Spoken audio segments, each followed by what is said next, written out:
I would imagine if you think the salaries are big now, what kind of salaries are we looking at on an 11-year, $76 billion media rights deal? This deal puts so much more money in the owners and the players' hands. Folks, this is about national media rights. So you're going to have more national appearances than ever. Game time decisions, only on SportsGrid. Are there any grave issues that would keep Team USA from winning a gold medal? Should they be minus 430 against the field or whatever the price is right now? Maybe. But am I looking at, hey, Europe as a continent to win the Olympics at plus 500 as an interesting bet? Yeah, because one, they have 5 teams in the Olympics out of the 12. The early line, only on SportsGrid. The Yankees are desperate. I mean, they can fire hitting coaches and everything else, but it's not working. So I don't know if Cashman really would do that. They seem to be so, tight-knit, but something's got to happen. A big award or a big prize in the trade deadline sweepstakes would be Vladimir Guerrero Jr., right? Vladdy, put him in the middle of a lineup. In-game live, prime time, only on SportsGrid. They scored well. They defended like crap. Last game, they struggled to score. They defended great. We still have not seen the best out of USA basketball. So they've shown they've won different ways. They still should win absolutely the gold medal. But they're playing with fire a little bit with their play, especially when you get to the medal round and it only takes is one game to lose. Betting above the rim, only. Great.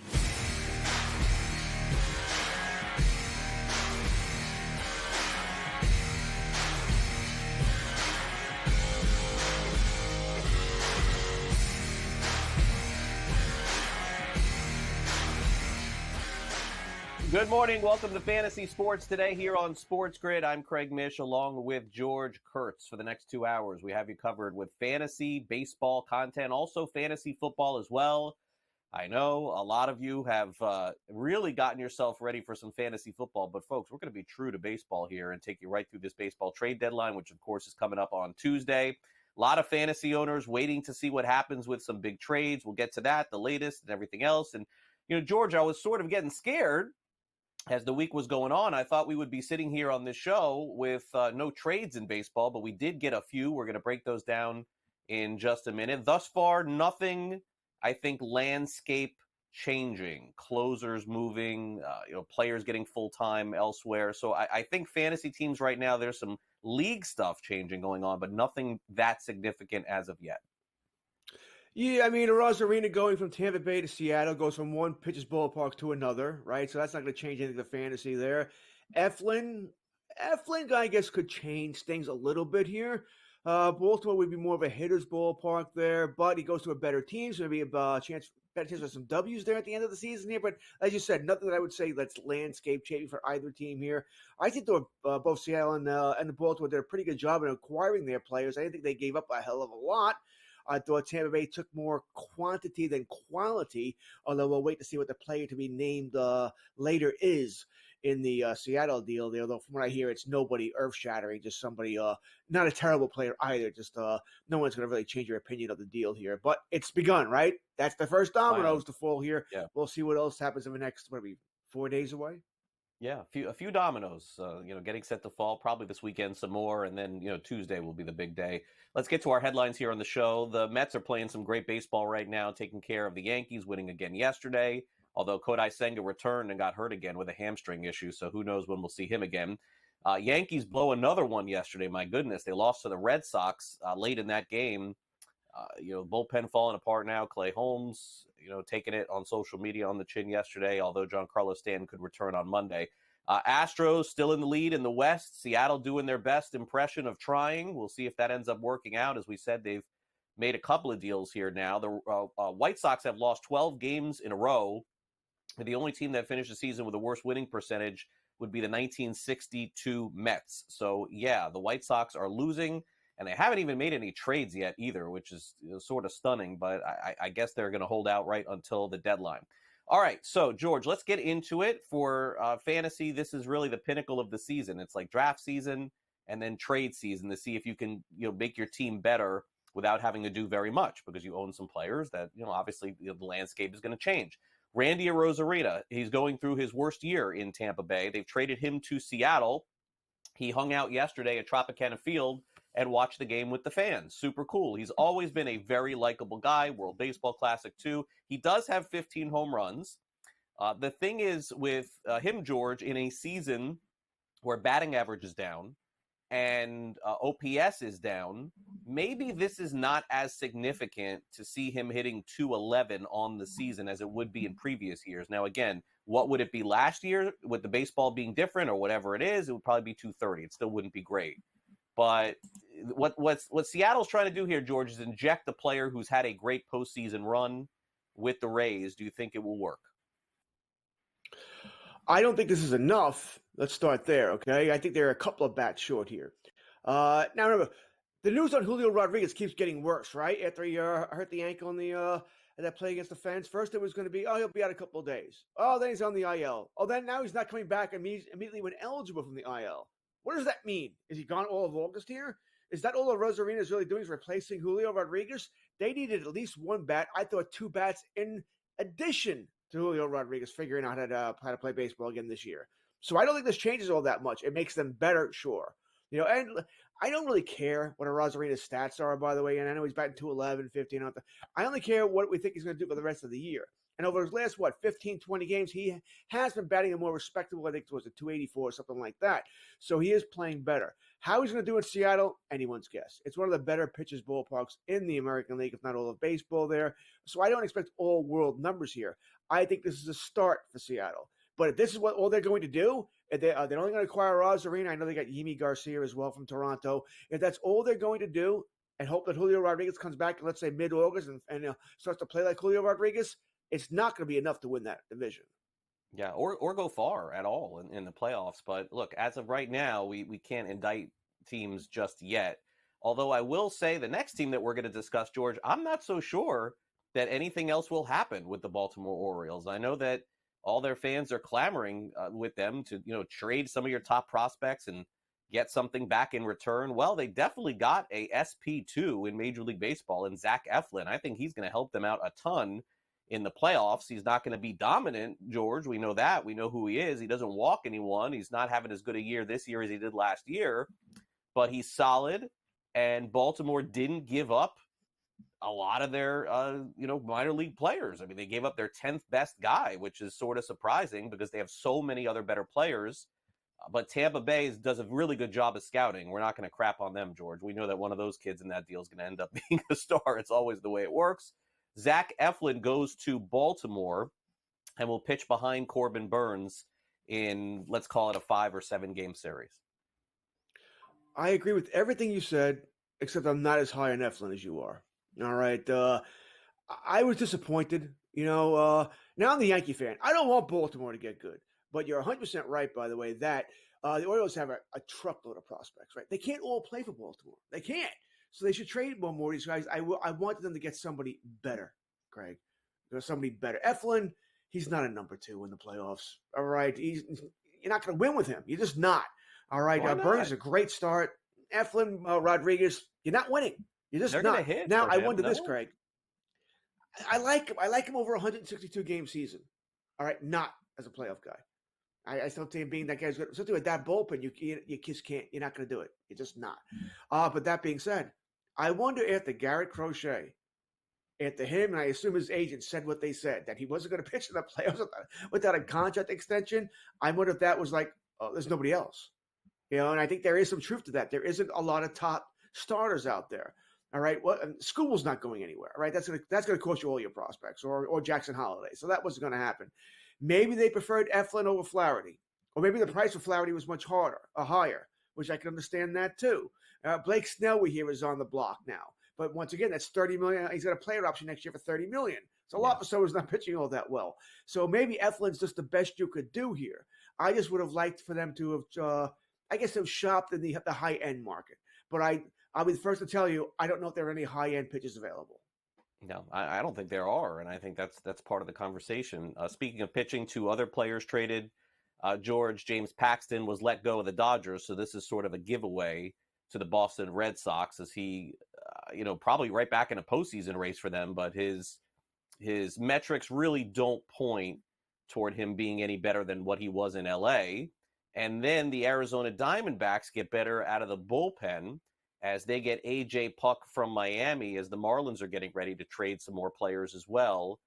Puck will help fortify the Diamondbacks. And George, I suppose Arizona, the way that they're looking at it is, hey, look, we're not going to just fold after going all the way to the World Series. We learned if we get in, we can go far. Puck was converted to a starter at the beginning of the season, George. Now he'll be a reliever again for Arizona, probably pitching the 7th or 8th inning. I can understand what Arizona's doing. I like Puck, by the way, right? A good lockdown. He's pitched very well of late. It's a good lockdown reliever there. I like that. They got back Jordan Montgomery earlier this week, and they expect to get Eduardo Rodriguez back within a couple of weeks here. I don't know what we're going to get from Rodriguez. Be the first person to tell you, but you can see what they're doing here, right? We get 2 starters back. We add Puck. Maybe we can go on a run again. It's asking a lot, but at least they're not, folding 10th and calling it a year. Yeah, and Marlins get back this prospect, De Los Santos, with a ton of power. He'll probably be fantasy relevant next year. All right, we'll take a quick time out here on the show. When we come back, the best players of the week, including a player on the Mets and a player on the Royals. You probably know who they are. I'll tell you next. Great.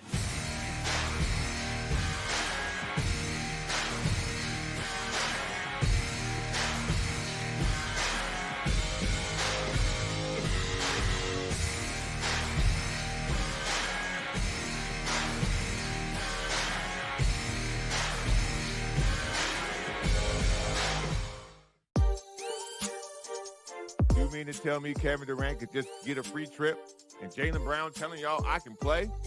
Y'all won't put what they got to get. They will not put Jaylen Brown on the team. They'll give them who get hurt. He's an NBA professional, billionaire, superstar player. I feel like this is just an opinion. The Olympics should be about Olympians, not about pros that come to represent as Olympians. Only on SportsGrid. I would imagine if you think the salaries are big now, what kind of salaries are we looking at on an 11-year, $76 billion media rights deal? This deal puts so much more money in the owners and the players' hands. Folks, this is about national media rights. So you're going to have more national appearances than ever. Game time decisions. Only on SportsGrid. The Pirates also are another team, Matt, that they're not going to sit back at the deadline. But there's only 3 spots for those 6 teams, and we didn't even do the Cubs or the Reds. And I think those teams right now kind of feel like they're hanging around too. I think you mentioned the Padres. They're a team that I would think can get it together and do enough to get in. But, I mean, yeah, there's no way of knowing those final 2 spots. It's going to just be kind of a mad rush down the stretch. Newswire. Only on SportsGrid. Are there any grave issues that would keep Team USA from winning a gold medal? Should they be minus 430 against the field or whatever the price is right now? Maybe. But am I looking at, hey, Europe as a continent to win the Olympics at plus 500 as an interesting bet? Yeah, because one, they have 5 teams in the Olympics out of the 12. The early line. Only on SportsGrid. Great.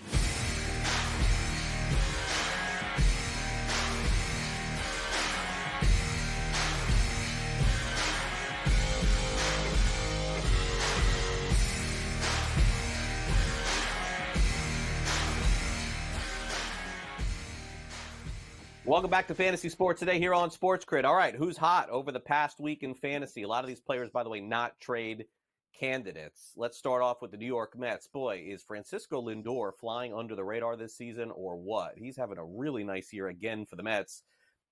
He and Jeff McNeil sort of carrying them offensively recently. Last 7 games, 5 home runs, 290 batting average, 10 runs driven in. I don't know where the Mets sort of stand here, George. Like they were not expected to be this competitive, I guess, this year. Maybe taking a little bit of a step back, but they've made this push right up until the deadline, and I think it's really hard to sell the Mets fans right now after beating the Yankees 4 games in a row that, like, we're out of this thing. I don't know what they're going to do, but Lindor is that kind of player that can carry you for a month or two. Well, the Mets are actually in the top wild card spot. They're in the top wild card spot, right? They're a half game up on the Braves and Padres, game up on the Diamondbacks, game and a half on St. Louis. Everyone's in the wild card race there in the National League. Should be fun to who sees themselves as in it and out of it. Word is the Mets are shopping around looking for major additions. You know, I have to assume it's the pitching staff, right? That's where their weakness is. Lindor's been great. Right, been absolutely great here, which is kind of funny because Met fans want to eject him into the sun at one point this season, right? Because he just didn't show up in April, maybe not most of May as well here, but then all of a sudden has really turned it on here. So, Lindor's been great. His numbers, by the way, if you love the analytics, they're better than what he's doing in Cleveland. Right, so he has become that player for the Mets again. Yeah, he got snubbed at the All-Star game, probably the top guy that should have been there that didn't make it. Yeah. You know what? Ends up being a good thing, right? Maybe some motivation, gets some extra rest here. Lindor's been absolutely fantastic. He has, and so has the potential MVP of the American League. You see the odds on FanDuel starting to creep up into Judge territory. It is Bobby Witt Jr. Now, Judge is having this fantastic year and obviously plays for the Yankees and everything, but you know, I don't know. I wonder what the Royals are doing here. They still have some time to get something done. A lot of time, by the way. Trade deadline's still days away. That's like months in our atmosphere. But Witt 630 over the last 7 games. And I guess, listen, for the Royals, George, the best thing to do would be to add to the team. For Witt's MVP case, it would be to do nothing, because then Witt could just carry them for a few months. I think this is going to come down to the wire with him and Judge. Witt's unlikely to win the MVP. He won't have the pub there, especially if Judge's going to hit 60 home runs. Nobody has. If Judge hits 60 plus, no one has a chance. He'll win it again fairly easily. Problem is, boy, the Mets showed the roadmap, right? They showed the roadmap. Don't pitch to Judge. All right? There's no one who can hit behind him. Don't pitch to him. And if that happens, he's not going to hit 60. And then Witt would have a shot there. Although I think the last time we talked, you were big on Henderson. Now it's Witt, not Henderson. Come on. I keep changing. I change. Kyle Tucker? Well, I keep changing. Don't make me take Witt out, right? You got Tucker on me. I'll take him out for a couple of months, see him go a top pick next year. They say he'll be back by September, by the way. Wow. That's been remember that injury was day to day at one time for Tucker. Yeah. And now it's maybe by September. Damn. Witt's a fantastic player. I mean, and good for Kansas City, by the way. They ponied up the money to keep him in Kansas City. Just a fantastic player. And Craig, by the way, remember when participating in the home run contest was bad, that your swing would change? Boy, that's not the case with Bobby Witt at all. And if you watched the interview on, I think it was ESPN yesterday, about how him and Pat Mahomes text each other back and forth, I thought that was pretty cool as well here. Witt's fantastic. What can I tell you? All right, maybe he's the top pick next year in fantasy. Good call. Could be. All right. Well, the number 1 pick of the last week in fantasy is somebody by the name of Tyler Fitzgerald. Who is that? Is what probably a lot of people are saying. Honestly, if you look at his numbers last season, there's nothing to indicate this would happen. 500, 2 more home runs last night, 6 home runs, 11 runs driven in. I mean, he's out of this world, George, and I get it. I guess if you had the foresight to pick him up before he came up, great. But the reality is, I don't think that anybody is getting these home runs in fantasy right now, because you probably didn't activate him on time. I like to think I'm about as dialed in fantasy as anybody else. It would have taken me a long time to tell you who Tyler Fitzgerald played for. And it might take me a while to figure out if he's a pitcher or a hitter at one point. All right. He had the home runs in 5 straight games, playing with Dodgers, so that certainly helped his pub there. He's been fantastic. I said, if you're an older fan like I am, he reminds me of Shane Spencer with the Yankees back in the 90s. He came up, started hitting all those home runs, but never really amounted to much after that. Hopefully he'll do a little bit better, Fitzgerald, than Spencer did as far as career. Listen, you ride him now. Do I think this keeps up? Probably not. Watching the game, I saw him hit the home run. I'm like, you got to be kidding me. This guy did it again. He is playing Colorado, so maybe he does hit another home run or 2 this weekend. Fantastic, though. I said, I hope the kid does well here. I don't see it, though. Yeah, I mean, we've been off the air the last couple of weeks. I was at the All-Star game in a very similar situation with Rhys Hines of the Cincinnati Reds. He came up, and we didn't even have a chance to talk about him. He just went crazy, and then he went 1 for 16. He sent him back to the minors. So, these things come and go quick. Pitching-wise, let's hit on 2 pitchers real quick. Tampa Bay not afraid to make a trade with Zach Eflin because they got this guy, Taj Bradley. They also have Jeffrey Springs coming back. The Rays and they have McClanahan next year too. Rays are probably going to be fine with pitching. I mean, they just seem to figure this. Oh, Drew Rasmussen too. George, I think that's part of the reason why they moved Eflin, not because of Bradley. I'm not saying that. I'm just saying the Rays just churn out these pitchers like nobody's business. Well, you said it though. I thought the same thing. By the way, I'm like, wow, they got pitchers. They got all these pitchers coming back. You just named 3 starters. Right, McClanahan, Rasmussen, Springs. All these guys coming back between the end of this year and next year, they'll be fine with starters. I was just more surprised, Craig, that they didn't get a better return. But what you said earlier is true. They see something that we don't, and they know they can make this guy do that. They wanted this guy for whatever reason, so I'm sure they'll be fine here. Bradley's been great, absolutely great. I did pick him up in my home league. Got the big win yesterday, so he's just been fantastic. Remember, this guy was a top prospect, came over in the Blake Snell deal. Perhaps now he's figured it out. Yep. Hunter Brown from the Astros, he has come on. The Astros are back in first place. And the sneaky Stros, I'm sure, are up to something, George. They're not going to stop here. They're going to add something before Tuesday. They're going to win the division. They went on Flaherty, too, by the way. We hear them big on Flaherty, that maybe they'll be the team, not the Orioles, to get them there. They're going to win that division. Hate this team, but they don't go away. They're like a bad rash. They just do not go away. Brown, just like Bradley, looks like he's figured it out. All right. We'll take a quick time out here on FST. We'll be back with more right after this quick break. Stay with us.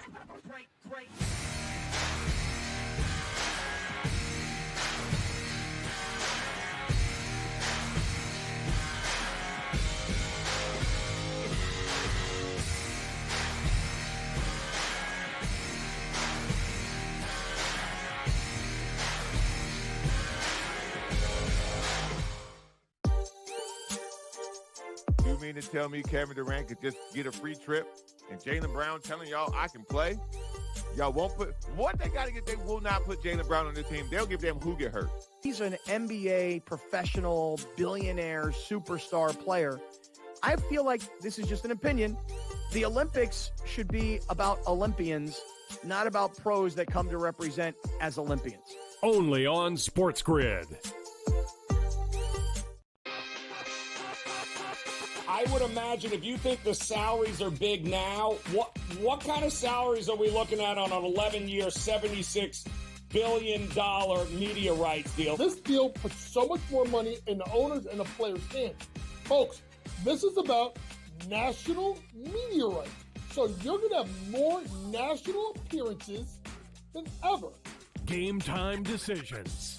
Only on SportsGrid.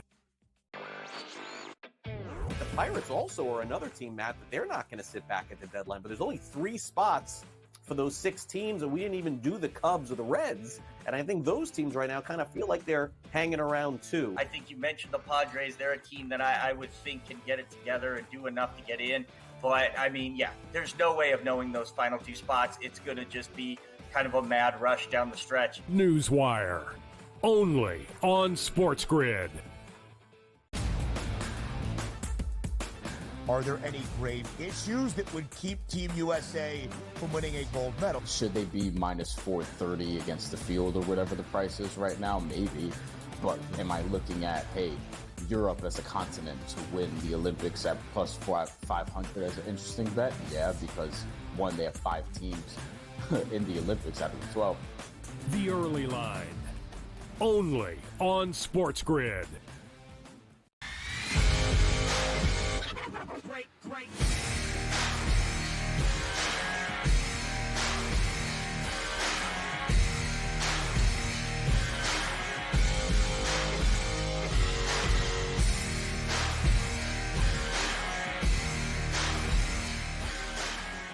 Welcome back to Fantasy Sports Today here on SportsGrid. I'm Craig Mish along with George Kurtz. It's not all rosy for every player in fantasy, and it's not all rosy for teams in fantasy. Guys, we're going to go to Dalton Varsho. Let's begin with him of the Toronto Blue Jays. My goodness, what a season the Blue Jays have had. I mean, George, amongst all the things that I would have thought that would happen this year, I guess kind of like the Mets last year. Like I didn't think the Mets would be sellers, and they were, and they sold everything. And now, like, George, what are the Jays doing here? Like, I mean, I hate to say this because, again, I don't want to fire people. Okay, that's not what I'm about. But doesn't it feel a little bit like these, like, the people who are in charge there are in some trouble? Like, the Jays have not performed well. There could be some changes there. And when that happens, it's sort of dangerous because I think you and I view this the same way. The Jays should probably go hit the reset button. I mean, I hate to say it. It doesn't feel like they want to do that, though. Well, you're putting it nicely. Now, I do a lot of work with Cam Stewart and Gabe Morency. Cam Stewart is a big Toronto Blue Jays fan. They don't think it needs to be reset. They didn't think it needs to be blown up, nuked, and thrown out for garbage here. And I agree. I think Schneider needs to go the manager. I think the management needs to go with GM. I think they need to start anew here. Craig, I think you can make an argument. 1-26, that roster is one of the better in the American League East. Yeah, I mean, they have the players. They have them there, but they don't play. For whatever reason, they just don't play well here. They brought the fences in, which I thought was kind of silly anyway. You told me Vladimir Guerrero needed help hitting home runs. Yeah, the place was already a bandbox. So I think that's actually hurt them more than helped them there. But yes, I think it needs to be reset. Varsho is somebody I gave up on in my home league about 3 weeks ago, maybe a month. I just moved on. I don't know what happened with this guy. This guy should be a much better hitter than he is. And he seems to have disappeared since going to Toronto before last season. So it is what it is. But yeah, Varsho, I would hope you can find something else on the waiver wire. Yeah, it's just been a miserable year for them. And George is right. I mean, this is a very talented roster. They have no business being this bad. Cubs waved the white flag, so to speak. They are not going to be adding at the deadline. Justin Steele, he's had somewhat of a tough week. I'm not particularly really worried about him. There's been some trade buzz about him too. I don't see that. For me, George, I just see the Cubs as a complete hold. And in that market, you're not really allowed to start over. They've already done it once and got away with it. I don't see that happening again. My guess is the Cubs just hold a lot of their guys and then fire back off again next year. I mean, what's crazy too, George, really, when you think about it, I mean, Bellinger hasn't been maybe as good as they thought. But if I showed you Imanaga's stats right now and asked you what the Cubs record would be, you'd be like, wow, they must be really good this year. And they're not. No, they're not that disappointing, right? One of the more disappointing teams. Maybe Craig Counsell wishes he would have stayed in Milwaukee now. Who knows? Bellinger, I think he certainly was overpaid. I think they will listen to him. I think they'll listen to anybody. Listen, a GM, that's your job. Just like if you're a fantasy player, it's always your job to listen to trades. Doesn't mean you're going to trade anybody, but everyone is tradable in the right offer. So I'll certainly listen to anybody, but I agree with you. I don't know how many players are actually going to move here. They are going to want to go for it again next year. I was a little surprised when the Cubs announced, 10 days ago, they were going to be sellers, not buyers here. And even now, they're only 6.5 games out of a wild card spot there. They were a little lesser when they made the announcement there, but they also would have to climb over San Fran, the Reds, Pittsburgh, St. Louis, Arizona, and one of San Diego, Atlanta, and the Mets. So I can see what the problem is. A lot of teams to climb over there. And if you're not going to add, you're not catching anybody. Sort of is what it is here. If they want to trade Justin Steele, though, they will have suitors. I think they'd be crazy to do it, though. I assume they will not. Yeah, so many players mentioned with control. It almost feels like these are just more rumor than fact. It's crazy to think that a couple of these guys that still have 2-3 years left in big markets would go. Finally, Mets, Sean Manaea. Look, I mean, they would love to have somebody better every 5 days than Manaea, and they'll look for it, George. At this stage, he is what he is. He's a 4 or a 5, doesn't strike out guys the way that we thought. Can be effective at times, but fantasy purposes, streaming right now. That's it. 100% agree. All right. I imagine when we hear that the Mets are involved in trades, they're looking for pitching, right? Maybe Flaherty. Maybe that could be someone they could look at there from Detroit. So I don't know if Crochet's going anywhere now. With Same the White names over and over. He made, weird. Blake Snell, maybe. Find that unlikely. But once again, the Mets probably are one team that wouldn't worry about the $30 million player option for next season. Yeah, no, it is. It's the market just seems thin. We're talking about the same guys over and over again. All right, waiver wire's a little bit different in fantasy. Some playing time's going to open up for some. We'll see if we can hit on some of those coming up next. You're watching Fantasy Sports Today on SportsGrid. Be right back.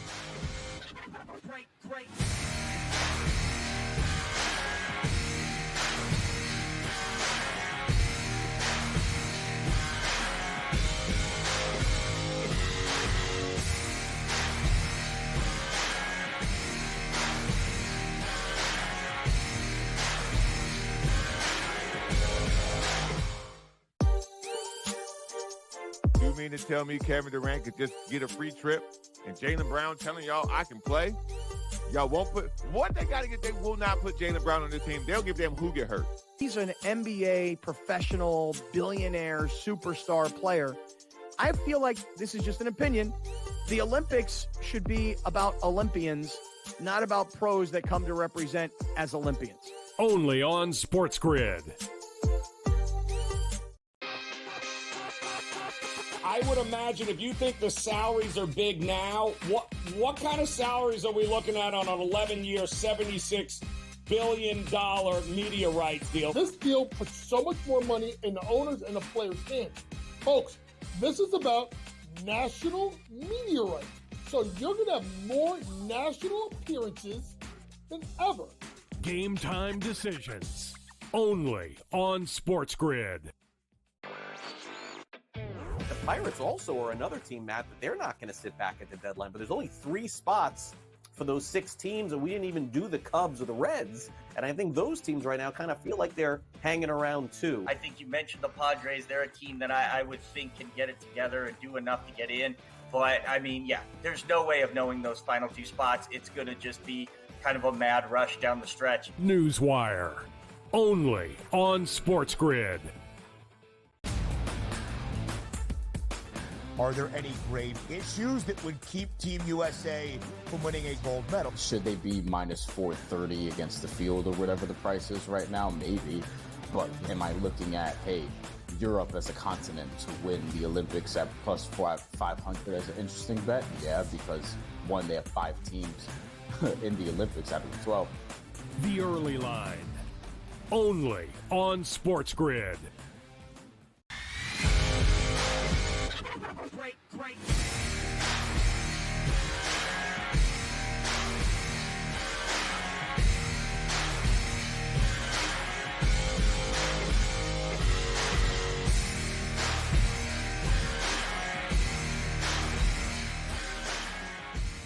All right, we're going to do a short waiver wire segment here on the show because we're going to cover some fantasy football today. Next week's show here, by the way, diving right into fantasy football, Hall of Fame game coming up, and pretty much August on here on the show. That's what we're going to be. But the powers that be here at SportsGrid believe in fantasy baseball. We've carried this all the way through July. I hope you've enjoyed it, and we're going to continue on helping you as much as we can. Let's start off and roll off some names here, George.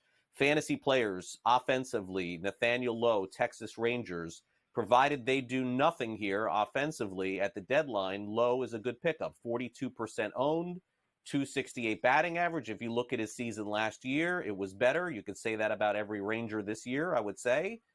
So maybe law of averages gives you a better Nathaniel Lowe in the last 2 months.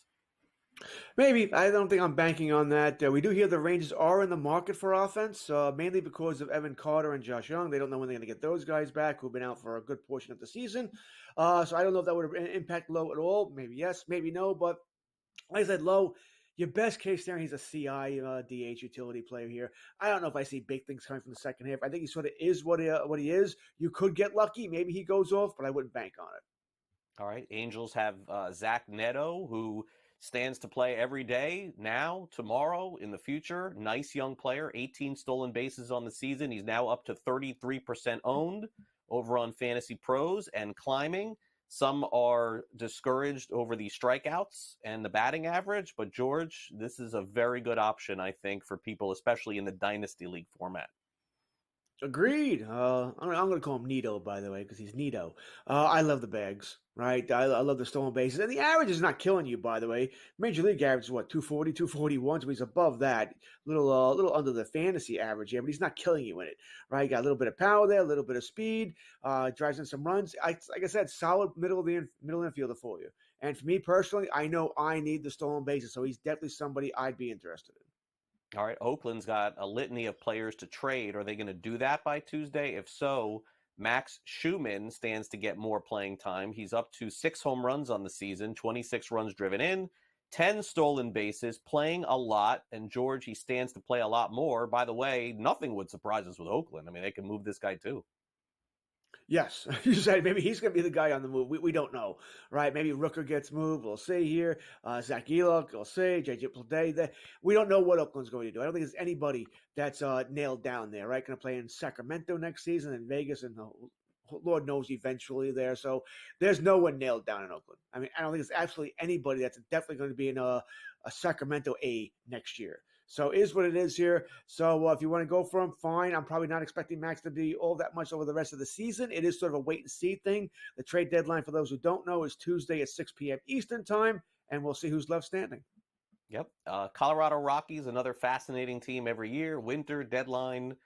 Never know what they're going to do. This kid, Michael Toglia, plays first base, qualifies at outfield. A lot of power. 16 home runs on the season. You can see why they've given him a lot of opportunities. I would assume he's going nowhere, and if the Rockies do anything, they'll be parting with some players. But this is kind of the Coors Field effect, I think, George. If you pick a player like this up, 18% owned, you play him when he's at Coors, and the other games you got to stream. Exactly. You're looking at the your weekly lineup league. You're looking at the week. Who we playing? Where we playing? You know, home runs, legit. Everything else, not so good. Right? You're not going to steal any bases. His average is not good at all. So, yeah, it's somebody you're going to have to be very careful of, you know, and have somebody a compliment on your roster for. Right at the Rockies, though, they announced this actually. I know they made a big thing of it this week, but we've known this for about 2 months now. They're not going to trade Ryan McMahon. Why? I mean, I like Ryan McMahon. Why aren't you trading him? You can get a good price for him, right? He'd be valuable, but you're not. What? He's your legacy player, so he's the guy you can't trade. Rockies are going to Rocky. Strange organization. All right, in the offseason, the Pirates struck early, George. They signed Rowdy Tellez to a pretty significant contract to play first base for them.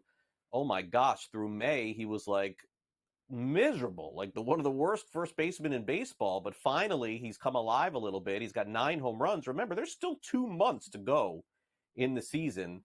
But, George, at 7% owned, I guess if I was looking to get ahead of it, if they did nothing, the Pirates, then he'll play. But he would be also in serious danger of losing any playing time if Pittsburgh decides to add some players. Yeah, not to mention he left last night's game with back spasms, so he's day to day. We don't know what that's going to lead to. Hell, Christian Yelich might be missed the rest of the season now with a back injury, right? So backs can be very touchy here. Speaking of touchy, I'm not touching Tellez. Let him be someone else's problem. Chicago Cubs are in the market to make some moves. One of the names that's come up is Jameson Taillon. 78 strikeouts in 100 innings. He's been around the league for a long time. 45% owned. Could potentially be traded to another team, which makes those AL-only leagues very interesting right now to see if he ends up getting moved out of the league, out of the National League to the American League. And he's got a good ERA on the season, too, 2.96. It's kind of a move, George, that he's 45% owned. You're going to guess, you're going to look on your waiver wire. He's probably not going to be there. But if he is and you want to get ahead of it, you make that move on Sunday. Yeah, he's got 2 years left on his contract, $34 million, so $17 million a year. That's it's solid money, but nothing that's going to break the bank here. So I think he will get moved. I think the Yankees will be a team that will be interested as well, by the way, in him, along with a lot of other teams. There's a chance that, by the way, with his numbers, he is the best starting pitcher available on the market. If once again Crochet's not going anywhere, I'd probably rather have Flaherty over Taillon, but I think he does get moved. And you're right, by the way. If you're in an NL only, at least when you start to sweat it out, right? He gets straight to the American League and you just lost him. God, that's why only leagues are just so nerve-wracking at this time of year. Yeah, I've heard that there are some leagues where you still get the stats when the player gets traded over to the AL. And my question for those people who run those leagues is then why don't you just do a mixed league if you're going to do that? Like, I've never subscribed to that. Like, if you're playing an only league, you should only get the stats from the guys in the league. That's what makes it fun. All right, who would have thought the workhorse of the Brewers, Freddie Peralta, and this guy, Colin Ray. Colin Ray, 110 innings on the season, 84 strikeouts. He just keeps plugging along, and it's like you look on your waiver wire, George, there he is. There he is again. There he is again. You're just like waiting for this regression. It never happens. And I think you described it right. You're waiting for the other shoe to drop here. Oh, he's not okay. This is going to be the day he gets wrecked. He's just pretty solid for you, pretty solid. So yes, we all need pitching, right? So he's somebody I'm certainly interested in. And by the way, he's doing this in a hitter's ballpark, right? That ballpark is made for hitting there. So good for him. He does play in a weaker division here, but it's a competitive division. So I don't know if I'm going to knock him all that much for it. But yeah, Ray is somebody I would be interested in. Hell, I'm pretty much interested in anybody who can throw and is healthy. Yep. Same for Luis Ortiz, Pittsburgh Pirates, 2.75 earned run average, 78 innings, 63 strikeouts. Pirates rotation as a whole, George, really good. Ortiz has done some relief pitching, some starting. Jared Jones comes back. I don't know what they'll do here, but Ortiz, another nice player to at least speculate on. Agreed. And once again, so the opposite of Ray in that he pitches in a great pitcher's ballpark. So he gets that little bump there as well here. We know the ball's not going to travel all that well out of Pittsburgh there. So, yeah, somebody I'm certainly interested in. You did bring up the one caveat there. What's going to happen? I think Pittsburgh might add at the deadline. I'm not talking a major piece, but I think they might add a little bit here. And you said Jared Jones should be coming back maybe 2 weeks, 3 weeks. So we'll see what happens there as well. All right, Drew Thorpe got called up by the White Sox. A lot of people added him. He's fallen back now. His ERA is pushing 5. Walking guys, 25% owned. White Sox have lost 12 games in a row. You want to try and talk me into this or no? He gave up 8 runs in 2/3 of an inning yesterday. No, I'm not going to try and talk you into it. I think they're pretty ticked off at him, by the way, for what he did yesterday. And that was Seattle, by the way, that beat you up. Seattle can't hit anybody. They didn't have Ariz Arena yet. He was still in Tampa Bay, right? So that didn't go well at all yesterday. I said 8 runs in 2/3 of an inning. Nope, all yours. Yeah, what was funny is that teams that are hot in baseball, generally speaking, they're the ones that have played the White Sox recently. I'm not kidding. Go take a look. You find a team, it's like, oh, they just played the White Sox. All right, coming up next, some fantasy football discussion, an early preview for our season. We'll go over the quarterbacks next. Great.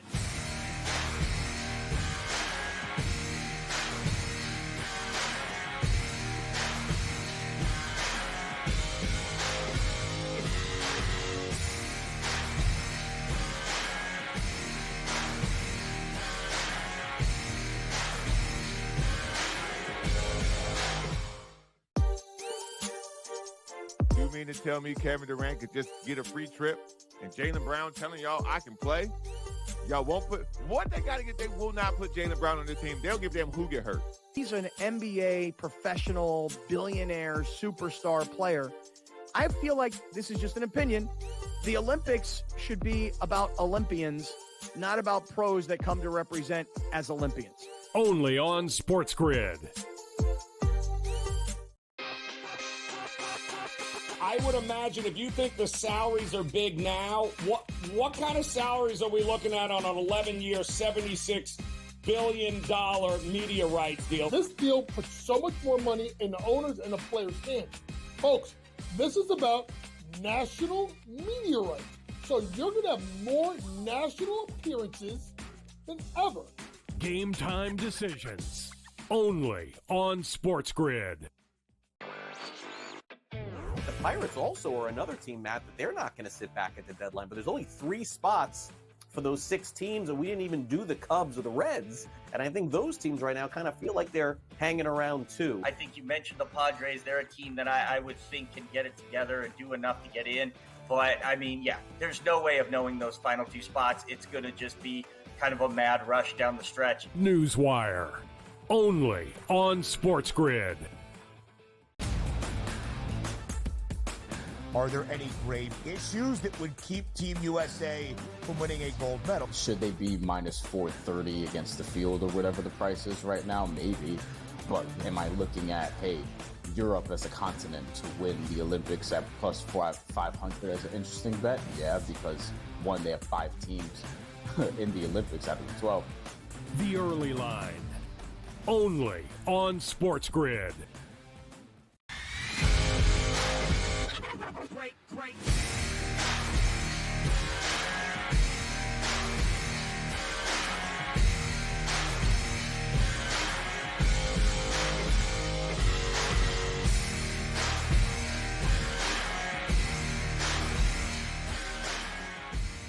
Well, here we are, our first discussion of fantasy football since, oh my gosh, I think it was probably like February or something like that. What are we in?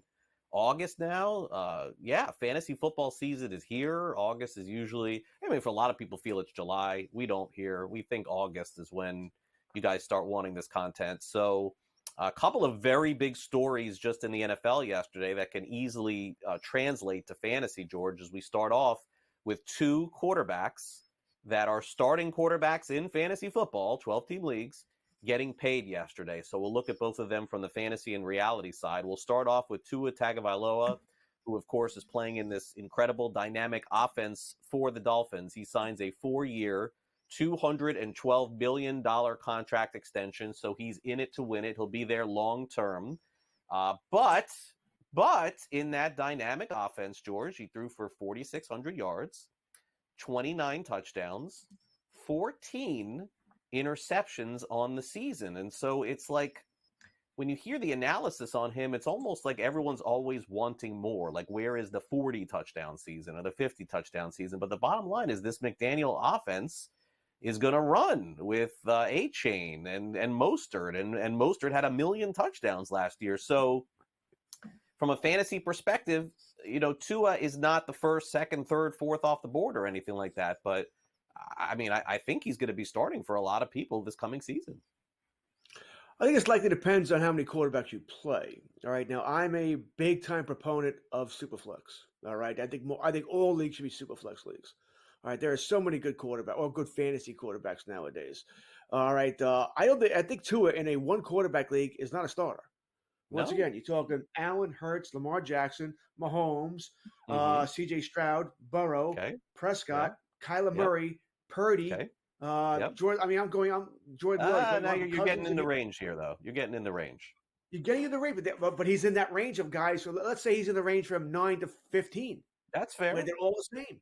You know, so that's why I think you need two quarterbacks, Dave, just for that reason here. Tua, listen, he's going to put up points, right? Tyreek Hill, whatever you think about the guy, he's fantastic.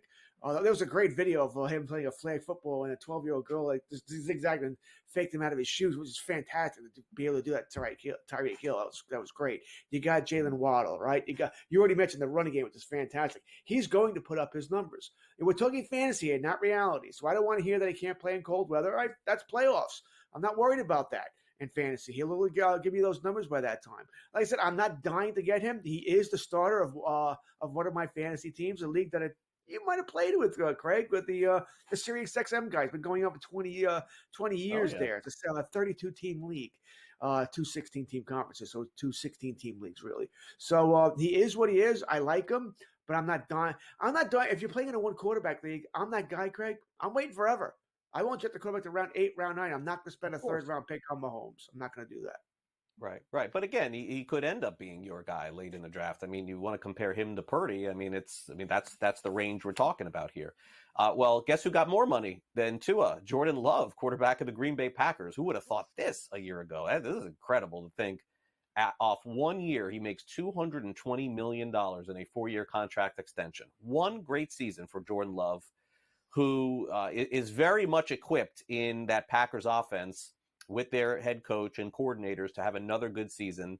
He threw 32 touchdowns last year up against 11 interceptions and was one of the best fantasy quarterbacks, George, from the middle of the season on. So asking whether or not a player deserves a contract in the NFL is just a silly conversation because it's not about how good you are. It's when you become a free agent.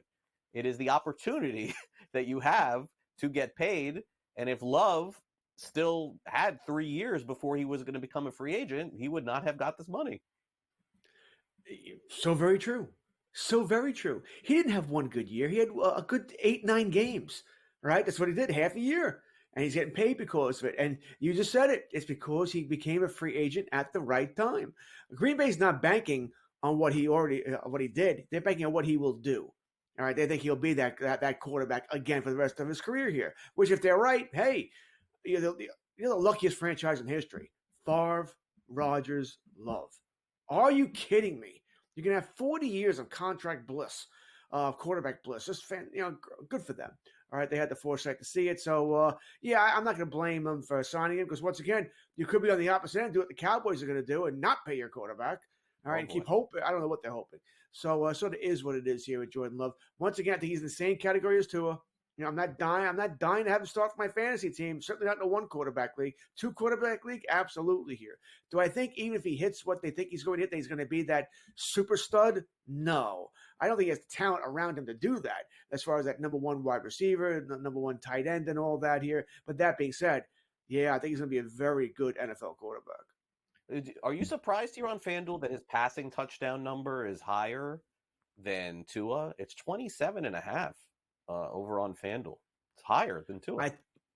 I think they're banking on Tua's injuries, that he'll get hurt. I think that does factor into it. 27.5, by the way, that's not even what is it? It's about a 1.3 quarters a game touchdown pass. So it's not even 2 a game, right? Tua, get it? Huh? It's not even 2 touchdowns a game here. I think they both get it, mind you. So I would take the over on this for both players. I would probably pretty much take the over on everyone. I think they're all low here, but they're all banking that you're not going to play 17 games.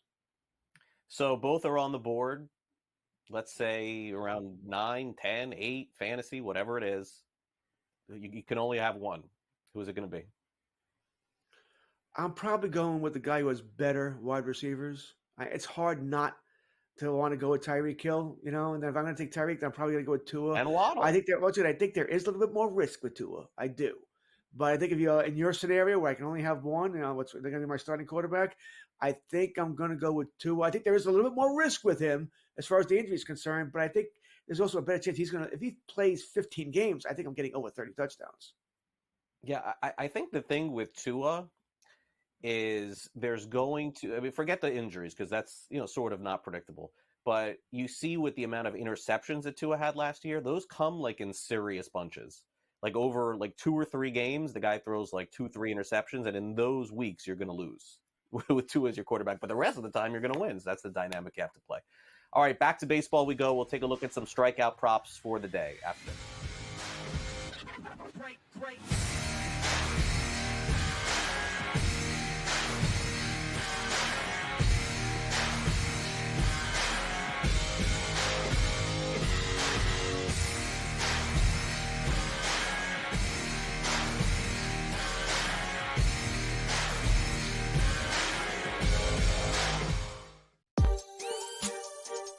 You mean to tell me Kevin Durant could just get a free trip and Jaylen Brown telling y'all I can play? Y'all won't put what they got to get. They will not put Jaylen Brown on the team. They'll give them who get hurt. He's an NBA professional, billionaire, superstar player. I feel like this is just an opinion. The Olympics should be about Olympians, not about pros that come to represent as Olympians. Only on SportsGrid. I would imagine if you think the salaries are big now, what kind of salaries are we looking at on an 11-year, $76 billion media rights deal? This deal puts so much more money in the owners and the players' hands. Folks, this is about national media rights. So you're going to have more national appearances than ever. Game time decisions. Only on SportsGrid. The Pirates also are another team, Matt, that they're not going to sit back at the deadline. But there's only 3 spots for those 6 teams, and we didn't even do the Cubs or the Reds. And I think those teams right now kind of feel like they're hanging around too. I think you mentioned the Padres. They're a team that I would think can get it together and do enough to get in. But, there's no way of knowing those final 2 spots. It's going to just be kind of a mad rush down the stretch. Newswire. Only on SportsGrid.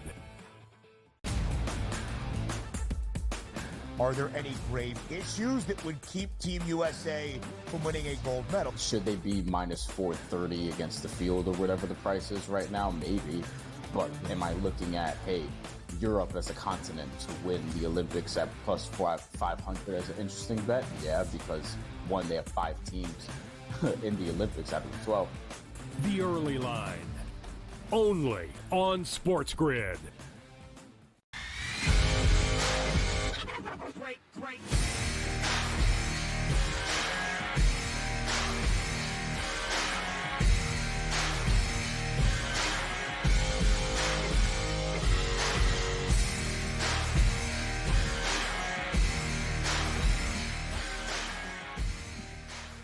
We've got a special guest coming up at the top of the hour. We've got Larry Schechter. He wrote a book recently, The History of Fantasy Sports and the People that Made It. Also, Gray Albright will be with us in the second hour of the show as well.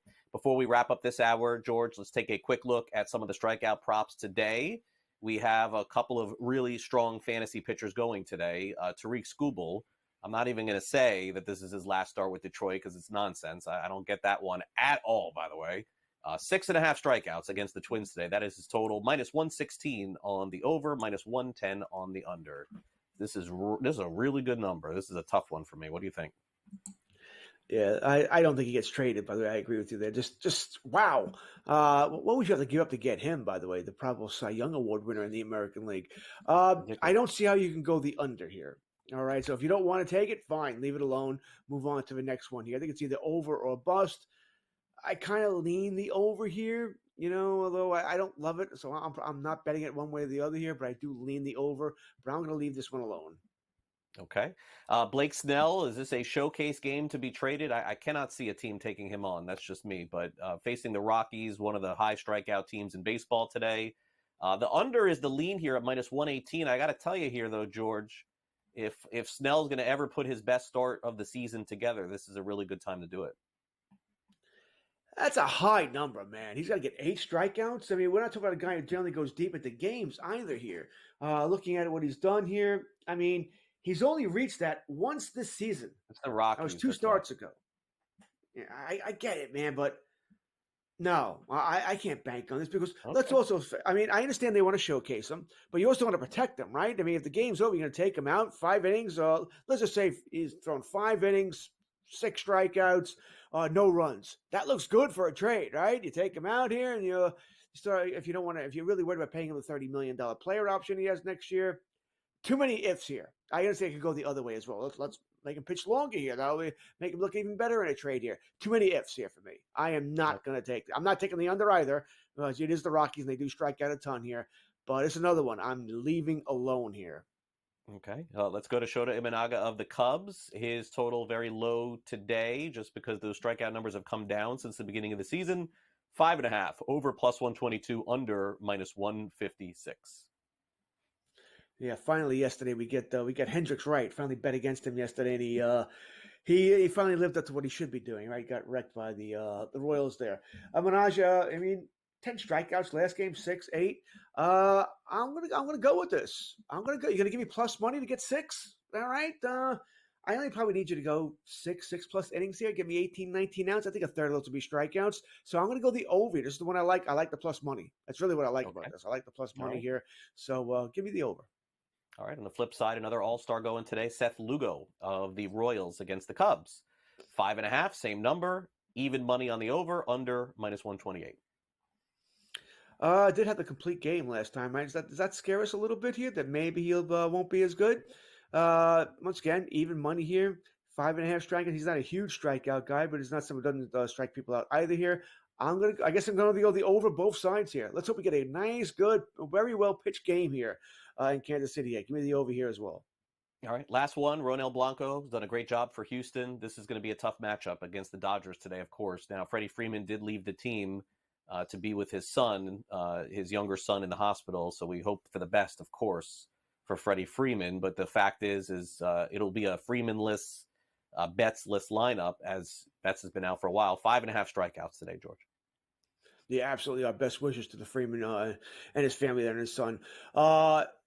I am probably leaning towards the under here. Blanco has not pitched quite as well as he did earlier in the season. Not that he's pitched awful. He hasn't pitched awful, but he's not pitched quite as well here. The Astros did blank the Dodgers last night. Maybe the Dodgers get some revenge today. I'll take the under for Blanco. All right, we'll skip over the Yankee we were going to do because we got to tell you what's coming up next here on the show. Larry Schechter will join us. And it's the history of fantasy sports. He wrote a book on it. Some SportsGrid stuff mentioned too, FNTSY. Make sure you tune into that. Major League Baseball trade deadline preview. Gray Albright joins us. We have fantasy or reality, also the SportsGrid at 60. So those are some of the topics that are coming up next. So make sure you stay with us here on the grid for that. In addition, we got you covered throughout the fantasy football season starting next week here on the show. George and I will start doing team-by-team previews and rankings. You can count on us every Saturday morning and also Joe Pisapia and Matt Stryker. You can count on them every Sunday morning. That will be our lineup throughout the fantasy football season. So make sure you stick around for that. Let's take a quick time out. Top of the hour, we got Larry in the house next. You want to learn a little about how fantasy started? Play you next.